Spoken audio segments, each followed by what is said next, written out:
కూటమి ప్రభుత్వం అధికారంలోకి వచ్చిన తర్వాత అవినీతి అక్రమాలకి పాల్పడడంతో పాటు గతంలో ప్రభుత్వాన్ని నడిపించినటువంటి వైఎస్ఆర్ కాంగ్రెస్ పార్టీ మీద అడ్డగోలు ఆరోపణలు చేయడం అనేటువంటిది ఈరోజు సర్వసాధారణంగా మారిపోయింది.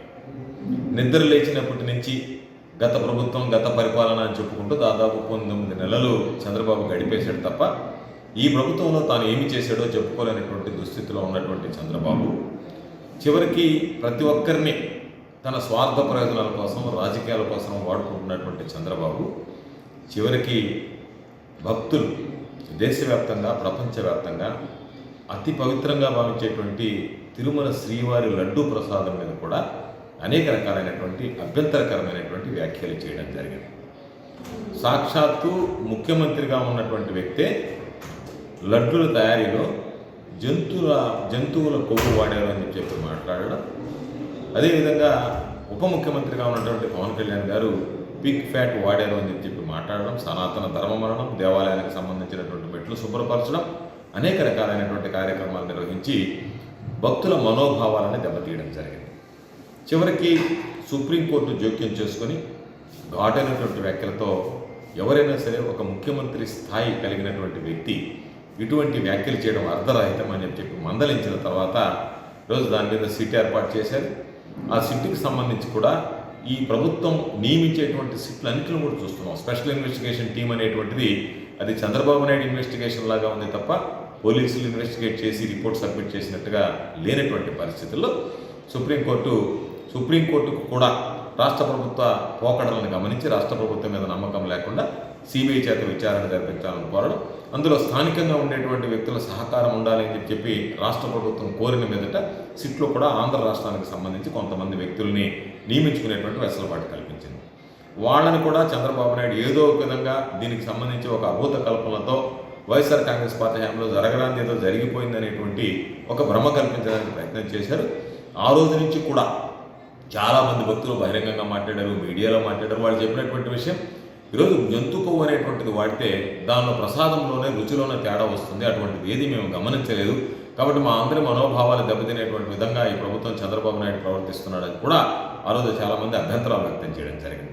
ఈరోజు దాదాపుగా మాకున్నటువంటి విశ్వసనీయమైనటువంటి సమాచారం ప్రకారం దాని మీద అనేక రకాలైనటువంటి అక్రమమైనటువంటి కేసులు, అక్రమమైనటువంటి వార్తలు ప్రచురించడం, రోజు ప్రభుత్వం మీద, జగన్మోహన్ రెడ్డి గారి ప్రభుత్వంలో పనిచేసినటువంటి టీటీడీ అధికారుల మీద, టీటీడీ బోర్డు సభ్యుల మీద, చైర్మన్ల మీద ఈరోజు నిందారోపణలు చేస్తూ వాళ్ళందరి మీద కూడా లేనిపోయినటువంటి అభాండాలు మోపుతూ చివరికి ఈరోజు చూస్తే దానిని కాస్త ఏమీ చేయలేనటువంటి నిస్సహాయ స్థితిలో ఈరోజు దానికి సంబంధించి ఎనిమల్ ఫ్యాట్ కాదు, దానికి సంబంధించి డాల్డా కల్తీ చేశారని చెప్పి మాట్లాడతారు. అక్కడ ఒక వ్యవస్థ ఉంది టీటీడీలో.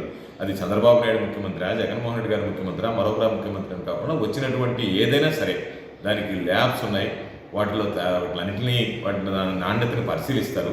ఆ నాణ్యతను పరిశీలించినటువంటి తర్వాత వెంటనే ఎక్కడైతే నాణ్యతా ప్రమాణాలు పాటించారో నాణ్యతా ప్రమాణాలు పాటించినటువంటి ట్యాంకర్లను వెనక్కి తిరిగి పంపించేస్తారు. అది చంద్రబాబు నాయుడు హయాంలో ఉన్నప్పుడు నాణ్యతా పరీక్షలో నిర్ధారించి ఎక్కడైనా కల్తీ జరిగిందంటే వాటిని వెనక్కి తిరిగి పంపించినటువంటి సందర్భాలు ఉన్నాయి. జగన్మోహన్ రెడ్డి గారి హయాంలో కూడా ఎక్కడ నాణ్యతా ప్రమాణాలు పాటించి లేకపోతే వాటిని వెనక్కి తిరిగి పంపించినటువంటి సందర్భాలు ఉన్నాయి.